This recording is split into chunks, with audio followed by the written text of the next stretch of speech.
జాతీయ ఓటర్ల దినోత్సవం పురస్కరించుకొని యువ ఓటర్ సమ్మేళనం కార్యక్రమాన్ని కొత్త ఓటర్లతో ప్రధాని వర్చువల్ గా సంభాషించారు. ఈ కార్యక్రమాన్ని హనుమకొండ కిషన్పురాలో చైతన్య యూనివర్సిటీ కళాశాలలో ఏర్పాటు చేశారు. సుమారుగా 100 మంది నవ ఓటర్లు ఈ కార్యక్రమంలో పాల్గొన్నారు.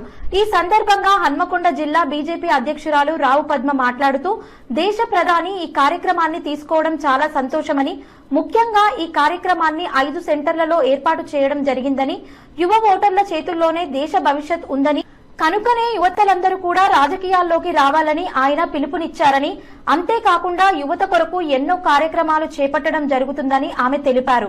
ఈ కార్యక్రమంలో బీజేపీ నాయకులు, కళాశాల యాజమాన్యం తదితరులు పాల్గొన్నారు. మన ప్రియతమ ప్రధానమంత్రి నరేంద్ర మోడీ గారు న్యూ ఓటర్ ఎన్రోల్మెంట్ కోసం, అదేవిధంగా ఓటర్స్ కి ఏ విధంగా న్యూ ఓటర్స్ విషయంలో మాట్లాడటం కొరకు ఒక కార్యక్రమాన్ని తీసుకోవడం జరిగింది. దానిలో భాగంగా ఈరోజు చైతన్య డీమ్డ్ యూనివర్సిటీలో కార్యక్రమాన్ని నిర్వహించడం జరిగింది. ముఖ్యంగా దీని ఉద్దేశం ఏంటంటే యువత ఇలా ఏది కూడా భారతదేశంలో కొత్త కొత్తగా ఆలోచనలతో ముందుకెళ్తున్న భారతదేశం.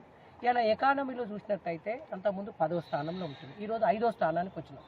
ఇంకా రేపు 3వ స్థానానికి రావడానికి కూడా కృషి చేస్తున్నాం. అంటే భారతదేశాన్ని ఇలా ప్రపంచ దేశాల్లో ఒక గొప్ప దేశంగా చూపెట్టడానికి నరేంద్ర మోడీ గారు కష్టపడుతూ, ముఖ్యంగా ఏది కానీ ఇలా మార్పు జరగాలంటే యువతతో మాత్రమే మార్పు జరగడానికి అవకాశం ఉంటుంది. అంటే కొత్తగా న్యూ ఓటర్ ఎన్రోల్ చేసుకుంటే, అదేవిధంగా రేపు రాబోయే ఎప్పుడు ఏ ఎన్నికలు జరిగినా వాటిల్లో వాళ్ళ పాత్ర ఉంటుంది. కాబట్టి ఇలా యువత భారతదేశంలో ఎక్కువగా ఉన్నది.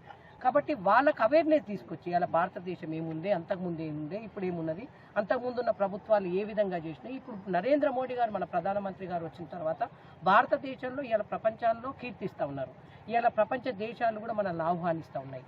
గొప్ప దేశాలు కూడా, అంటే అంత గొప్పగా ఇలా ఒకప్పుడు అమెరికాకు పోవాలి, ఇలా మా భారతదేశంలోనే గొప్పగా ఉంది. ఇంకా ప్రపంచం ఇలా అమెరికాకు పోయిన వాళ్ళు కూడా ఇలా ఇండియాకు వచ్చి పనిచేసుకునే పరిస్థితి అంటే ఆ విధంగా పనిచేస్తున్నారు. కాబట్టి ఒక కార్యక్రమాన్ని తీసుకొని యువతకు ఈ విషయాలన్నీ తెలియజేసి ఓటర్ కొత్తగా ఎన్రోల్మెంట్ చేసుకొని రాబోయే రోజుల్లో ఎవరు బాగుంటారు, ఏది ఉంటుందనే ఒక ఆలోచనతో ఓటేస్తే మన భారతదేశం బాగుంటుంది. కాబట్టి కార్యక్రమాన్ని తీసుకోవడం జరిగింది.